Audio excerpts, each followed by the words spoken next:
warning against sin, and particularly sexual sins.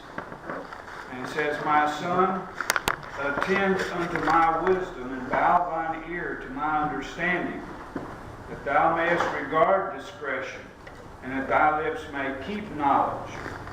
For the lips of a strange woman drop as a honeycomb, and her mouth is smoother than oil. But her end is bitter as wormwood, sharp as a two-edged sword. Her feet go down to death, and her steps take hold on hell. Lest thou shouldst ponder the path of life. Her ways are movable, and thou canst not know them. Hear me now, therefore, O ye children, and depart not from the words of my mouth. Remove thy way far from her, and come not nigh to the door of her house.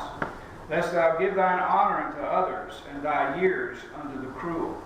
Lest strangers be filled with thy wealth, and thy labors be in the house of a stranger. And thou mourn at the last when thy flesh and thy body are consumed. And say, How have I hated instruction, and my heart despised reproof, and have not obeyed the voice of my teachers, nor inclined my ear to them that instructed me. I was almost in all evil in the midst of the congregation and assembly. Drink waters out of thine own cistern, and running waters out of thine own well. Let thy fountains be dispersed abroad, and rivers of water in the streets. Let them be thine own, only thine own, and not strangers with thee. Let thy fountain be blessed, and rejoice with the wife of thy youth. Let her be as a loving hind, and pleasant roe. Let her breast satisfy thee at all times, and be thou ravished always with her love. And why wilt thou, my son, be ravished with a strange woman, and embrace the bosom of a stranger? The ways of man are before the eyes of the Lord, and he pondereth all his goings. His own iniquity shall take the wicked himself, and he shall be holden with the cords of his sins. He shall die without instruction, and in the greatness of his folly he shall go astray." So here are some warnings. Again, my son, and later in verse 7 it said, "Hear me now, therefore, O ye children." And so there's admonition here for all of us to listen and to pay attention and to take heed to the instruction given, the wisdom that proceeds and comes forth from God. He is the holy God. He is the righteous God. And He is the one that we must please. He is the one to whom we must give an account. It will not be 7 Supreme Court judges made up of men that will judge us. It'll be God Himself. As we read, He has committed all judgment to His Son, Jesus Christ. And Jesus has said we will be judged according to the words which have been spoken. And so the instruction that we receive, and as we have been instructed to do, we will be held an account to that. And one cannot say, well, I didn't know. Nobody told me that was wrong. Nobody told me that I shouldn't do that. Yes, they have. And even if they didn't, there is that law of God that is written in our hearts. There's our conscience that tells us it's wrong. We know instinctively that certain things are wrong. That is why we tend to hide to do them, or having our conscience seared with a hot iron, as described in the New Testament. We see more and more openly people sin, and there is no shame in their behavior and in their sin. And so Solomon here, God is using Solomon to teach wisdom. Again, in Proverbs, it is a poetical format in which these truths are being set forth. Because it's easier to listen to, it's more memorable, easier to remember sometimes these sayings, and once we learn the instruction attached to it, the meaning attached to them, then we remember these things easier. And so it was taught in this way. And so he said, attend unto my wisdom and bow thine ear to my understanding. In other words, you need to submit to this parental instruction. Children, obey your parents in the Lord, for this is right. Now, men can say and reason however they want to, but the bottom line, it comes back to, children, obey your parents in the Lord, for this is right. Period. Now, it doesn't mean your parents are perfect and know everything. It doesn't mean that your parents are without sin themselves. Many times it is because of their sin and intimate knowledge of how they have been led into sin that they try to warn you so that you don't make the same mistakes they did. If they're saved, God has saved them, and they're seeking to take the Word of God and to learn from it and to teach it to you, then you need to listen to what they have to say. Because ultimately, it's not just coming from them, it is coming from God. And you will have to stand before God and give an account to Him for your actions. And your actions in the light of what you have heard. And so, these things become important. So he says, attend to my wisdom and bow thine ear unto my understanding.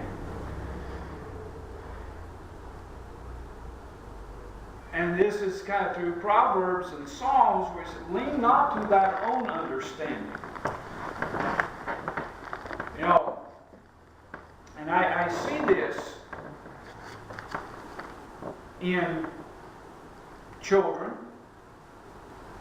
I've seen it in myself. I've seen it in what were my peers when I was in growing up.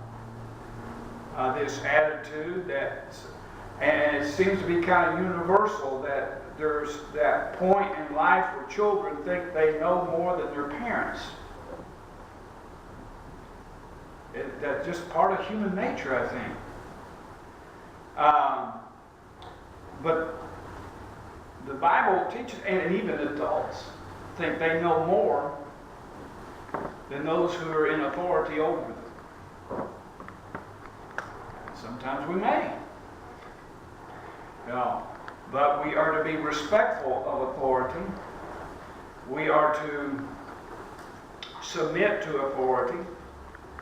But especially the authorities where God has placed them in our paths and in our lives to teach us His ways. Then we are to lean not to our own understanding, but to submit our understanding to that understanding which comes from God. And ultimately allow God to teach us through His Word, by His Spirit, and by those whom He has placed over us as teachers of His Word, and to listen to them. That thou mayest regard discretion. And discretion to do with prudence, good decision making, using good understanding to be able to discern. Discretion, I think, is kind of related to the idea of discernment, of being able to discern good and evil and make good decisions. Use discretion, use wisdom in making choices. And so, the teaching here is to equip us, to give us an understanding, to give us wisdom, so that when we are put in a situation, we can recognize good and evil. We can apply wisdom to that situation and make good decisions, make appropriate choices in our life. That's the purpose. That's what God is teaching us for. That's what He wants us to learn to do. And so, notice verses 1 and 2 and how they tie together. Attend unto my wisdom and bow thine ear to my understanding, that thou mayest regard discretion, and that thy lips may keep knowledge. And the word lips there has to do with the speech or language, that when we speak, the things that we say will be right things. That they may speak only that which comes from knowledge. And from what I understand, the word knowledge here, insight, understanding, a knowledge gained through the senses. And the Latin equivalent of that Hebrew word is the word from which we get the word science, which basically means knowledge. And so, but it's a knowledge gained through the senses. And one of the primary things when we think of science and the scientific method is observation. And so, that we might keep this knowledge, this understanding that has been gained through observation and hearing and all those things that we hear teachers teach us, and those things that we can observe or they have observed and they tell us about, that we might keep that and speak those same things, that when we speak and say those things that are consistent with that knowledge. And so, and then in verse 3, he begins to warn us of the adversary, warn us of the temptations. He said, for the lips, and it's the same thing here, the lips of a strange woman, and the idea of the strange woman here, and there's a number of things ideas kind of involved here. You know, it talks about being a foreigner, stranger in that sense, and as the Hebrew people, they were to marry within their families, within their tribes, and so on and so forth. They were not to make marriages with the heathen nations around them, because the heathen nations would corrupt them. You know, we give our sons to their daughters in marriage, our sons are led into idolatry. And we take their sons to marry our daughters, the same thing. It's the idea of preserving God's people. You are a holy people. You are a separated people. And we are not to marry and to be unequally yoked together with unbelievers. And so, you know, we can apply this same idea to, as a believer, as a young man, maybe as a believer growing up, don't be lured into a relationship with a lost person, the strange woman, the foreigner, the unbeliever, the heathen. You see, you know, the root idea for this word too has the idea of deviating. And sometimes is used to represent an adulterous woman as well. We can see in our society, you know, God's rules in marriage and everything are very strict. It's a very narrow allowance.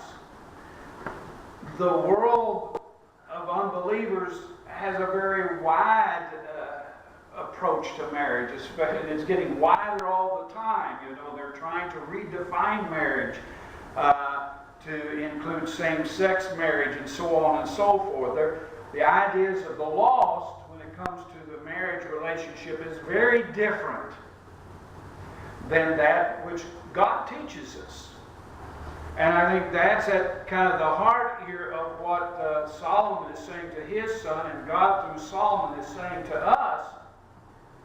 You know, we need to listen to what God has to say about marriage and not what the world is saying about marriage. And the idea of the world view, the unbelieving view of marriage and these things is personified here with the strange woman. It's all wrapped up in this idea of the strange woman.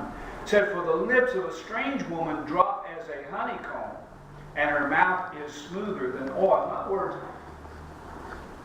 the things that she says, the logic, the reasoning, so on, will sound good.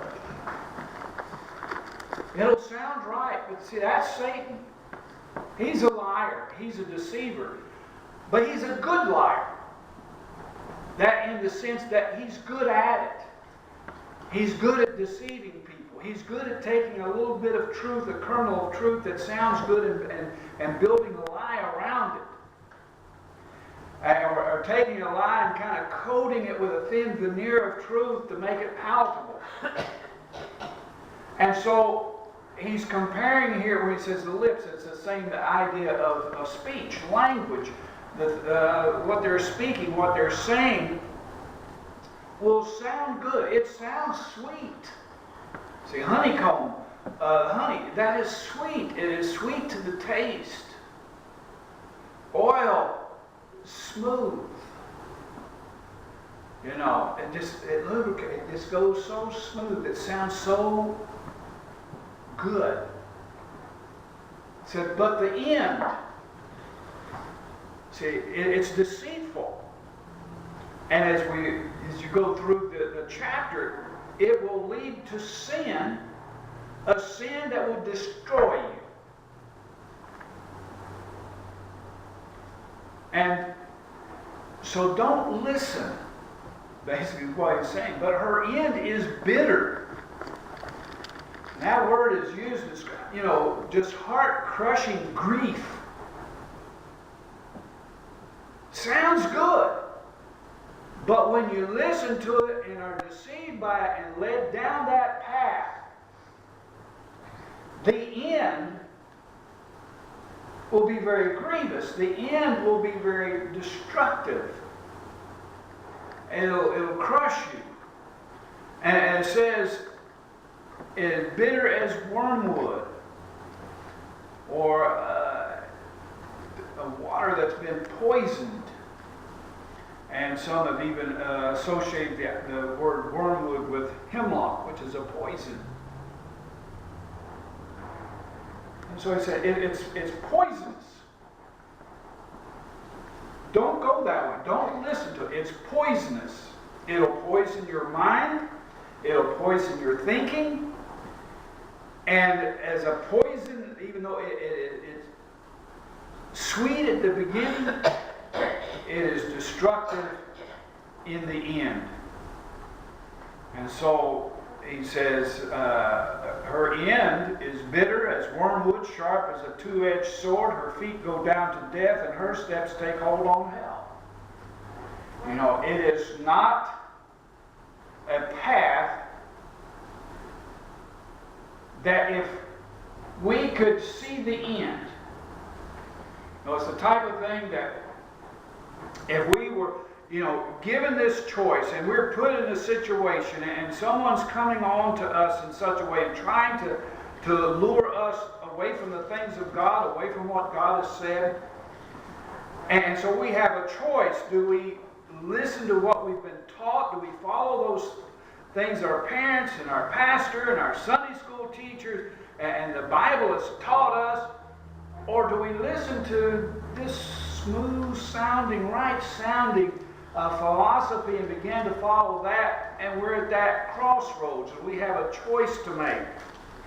If we could see, now if I take that path and I start going down that path, where is it going to lead?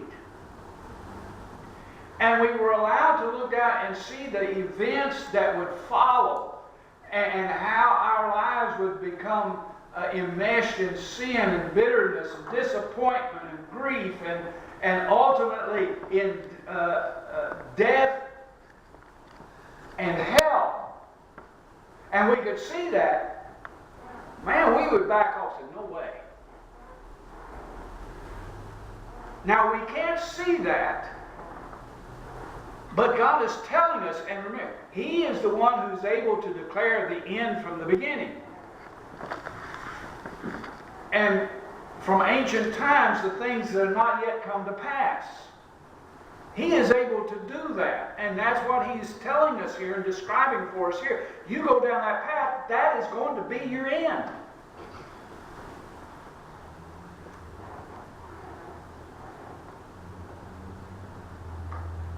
He said, lest thou should ponder the path of life, her ways are movable, that thou canst not know them. And it's deceivable. And, you say, what? A path that is shifting and changing directions and everything, so that, it's difficult to see. Hear me now, therefore, O ye children, and depart not from the words of my mouth. Remove thy way far from her, and come not nigh to the door of her house. See, our churches, we can take this church for example. At one time was full, and there are many a young person that came to church here, grew up in church here. And this isn't just this church, but this is true probably every church of like faith and order that you can imagine. And those children have grown up in church and sat in Sunday school and heard sermons and everything. And yet, being out in the world and lost people around them, and going to high school with lost people and so on, begin to date lost people, or they get infatuated with somebody,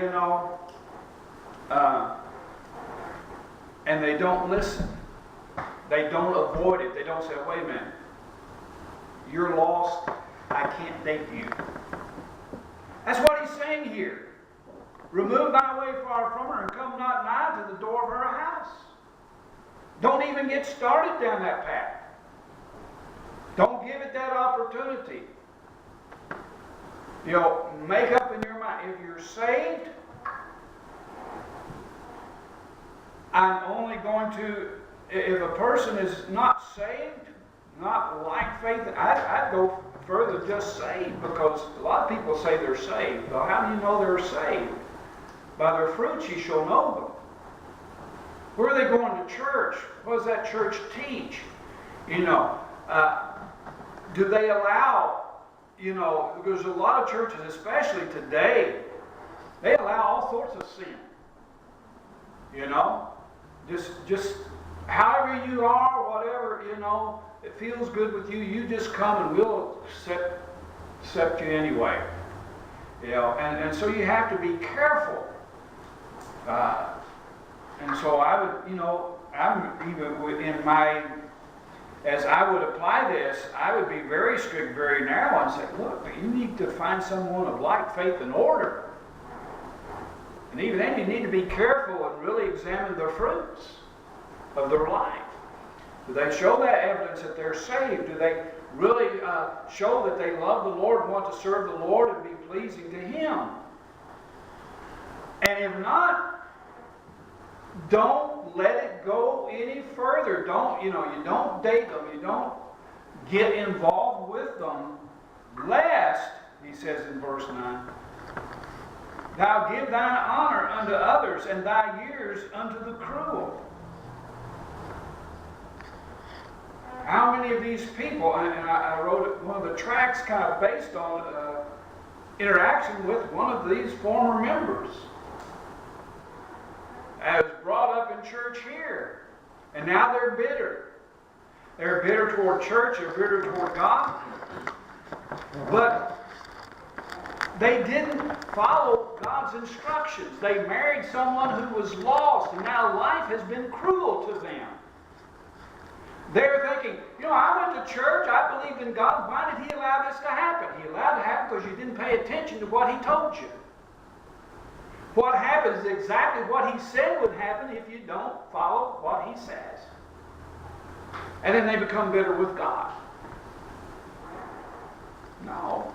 Because He said, lest thou give thine honor unto others, and thy years unto the cruel. Satan is a murderer. Satan is a destroyer. Satan is a herder. He's a liar, and he may present himself as a friend and someone to come alongside and show you the right way and how to be happy and so on. You know, that drops with honeycomb and as smooth as oil. But he's a deceiver. He's a destroyer. He's cruel. And when you listen to him through the words of those that are lost, that will be the end. That's the reason he says, remove thy way far from her, and come not nigh to the door of her house. Don't go there. Don't even let it get started. Because if you give it a chance, lest thou give thine honor unto others.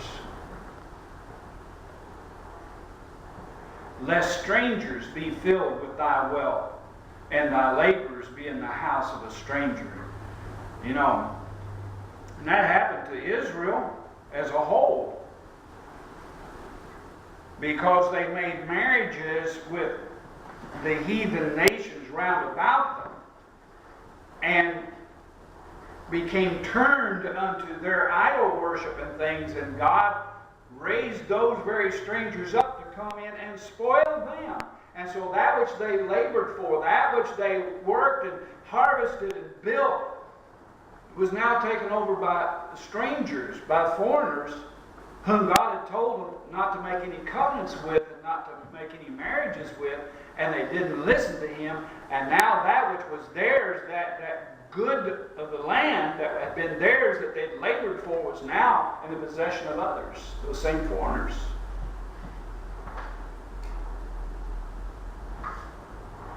What was true there, what that is an example of what God is saying here, is also true in the individual life. And you see, you know, and whether it be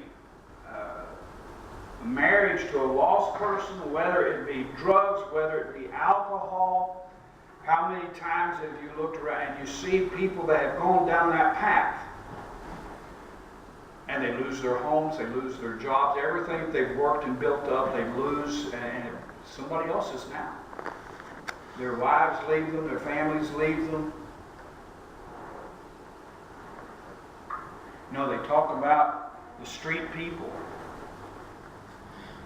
Talk about these people. Oh, we got to do something for them. We got to help them. We got to do something. Many times, people are in that condition. They've lost all the things that they've worked for, they accumulated. Here's why. You don't just put a Band-Aid on it. You got to go back to the root cause. And it is sin, and it's a failure to serve God. David said this. You know, you see these people out there, and well, it's not their fault. Well, don't be so sure. David said, I was young, now I'm old. But I've never seen the righteous forsaken, or his seed begging bread. There's something in that. Now the wicked, there was a lot of Jewish people, but they didn't heed what God said, and they may have found themselves in souls. But he said, I've never seen the righteous forsaken, nor God's seed begging bread.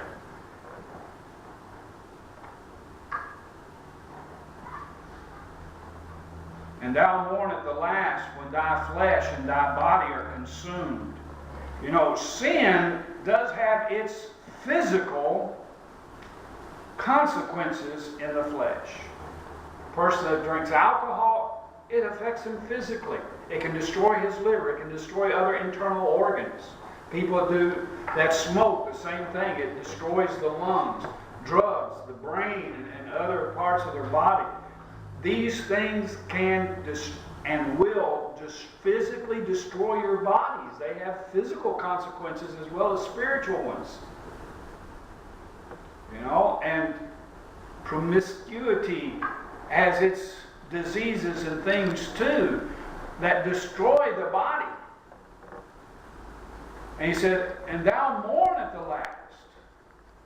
He goes back to verse 8 and 9. Remove thy way from her, and come not nigh to the door of her house, lest thou give thine honor to others, and thy years be as the cruel, lest strangers be filled with thy wealth, and thy labors be in the house of strangers, and thou mourn at the last when thy flesh and thy body are consumed, and say, how have I hated instruction, and my heart despised reproof. You know, people, they get to the end, and they look back, how did I come to this? How did I ever allow myself to get into this situation? How has all these things come upon me? How many times have you heard people say that? You know, they get into a situation where their life is gone, it's wasted, and finally they begin to see, and how has this come to pass? Go back to verse 8. You didn't follow what he said there in verse 8?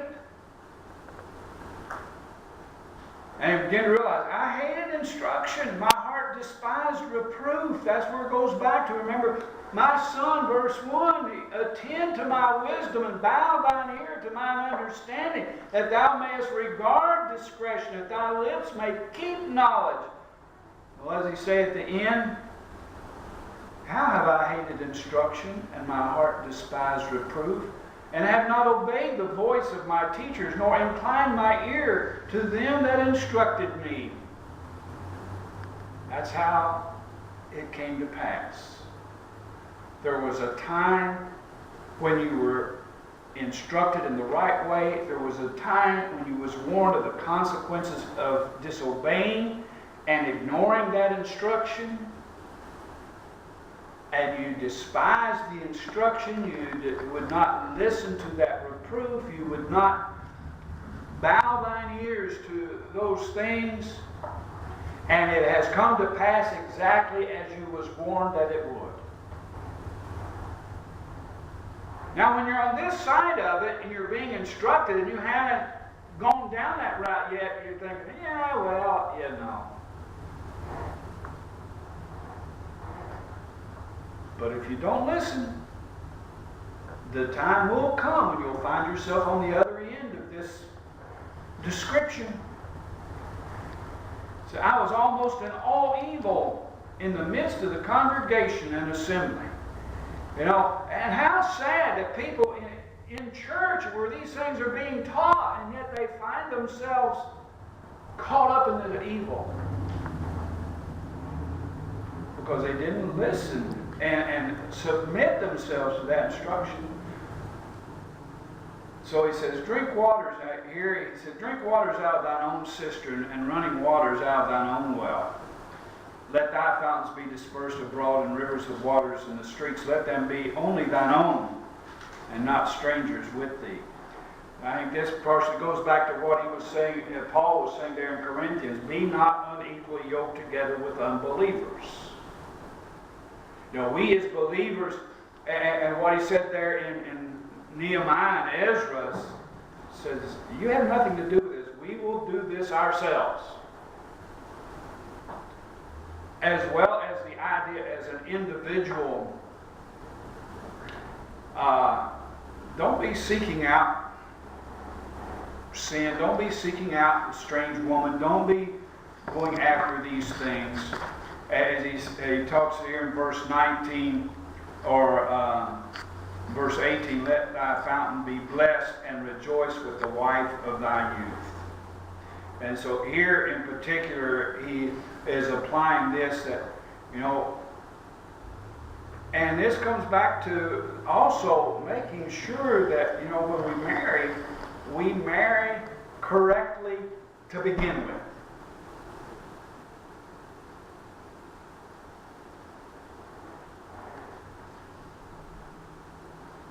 One of the greatest examples of a failure to do this,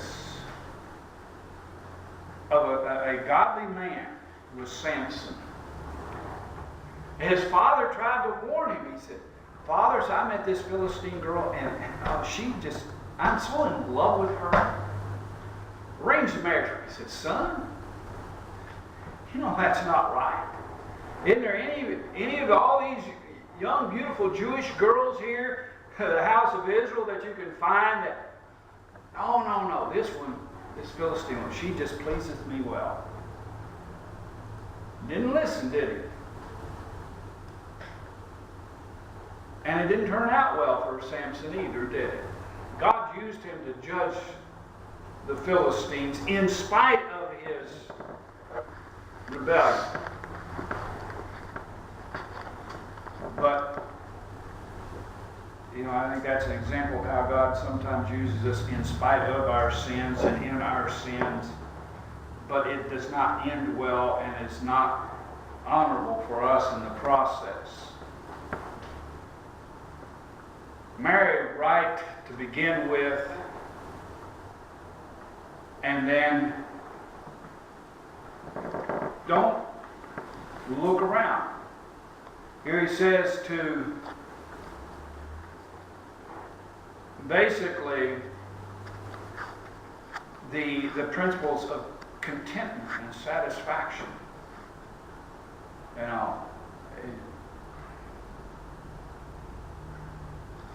To learn to be content and satisfied with the things that we have versus covetousness. Because one of the things that we are told in the Ten Commandments, when it's talking about thou shalt not covet, thou shalt not covet thy neighbor's wife, thou shalt not covet thy neighbor's servants, thou shalt not covet. Don't covet that which belongs to another. Don't covet and desire that which you do not have, which you're not supposed to have. Sometimes you tell somebody, well, you can't have that, then they're going to be bound and determined. That's what they're going to do. That's what they're going to have. Just to prove you wrong. But I said, don't do it. I said, let her be the loving and the pleasant. And to be satisfied with her. He said, why wilt thou, my son, be ravished with a strange woman, or embrace a stranger? He said, for the ways of man are before the eyes of the Lord, and he pondereth all his goings. Why will you sin? Especially when you've been instructed and you know. He said, God sees. He is pondering. He's observing the things that we do. He even observes the thoughts and intents of our heart. There's nothing hidden from him, and we're going to have to stand and give an account to him. So he's bringing us back to that point and that understanding. And that is something that, in Ecclesiastes, when he brings us to that same point in Ecclesiastes. He talks about, in the days of our youth, when we're young and all that. But remember,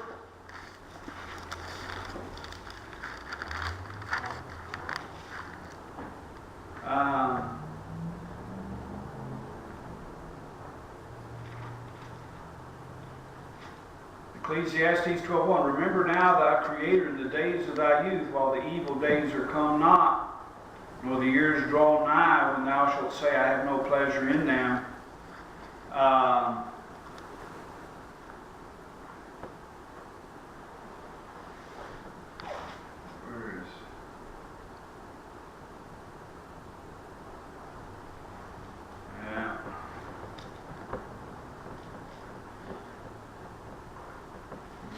Where is basically, he said, remembering now in the days of thy youth, the time will come, and he will bring you into account for all these things.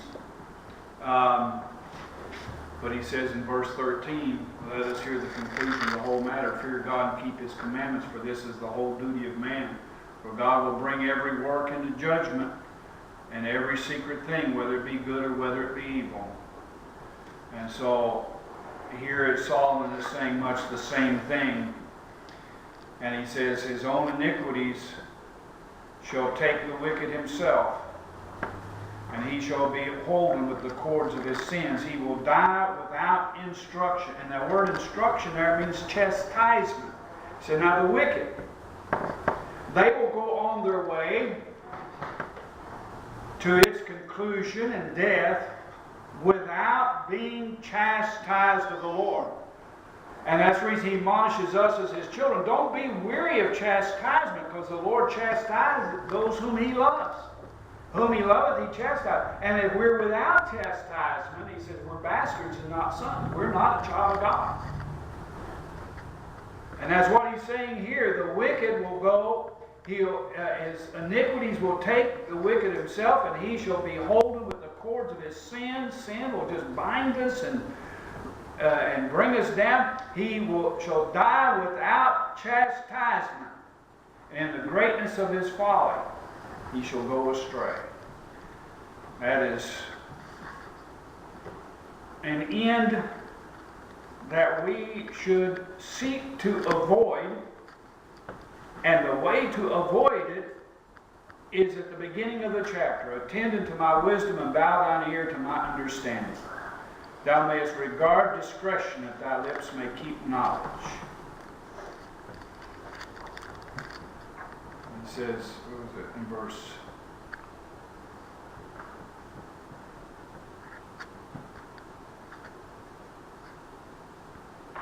Yeah, I can't find out where he speaks unto them as children. Oh, verse 7. Hear me now, therefore, O ye children, depart not from the words of my mouth.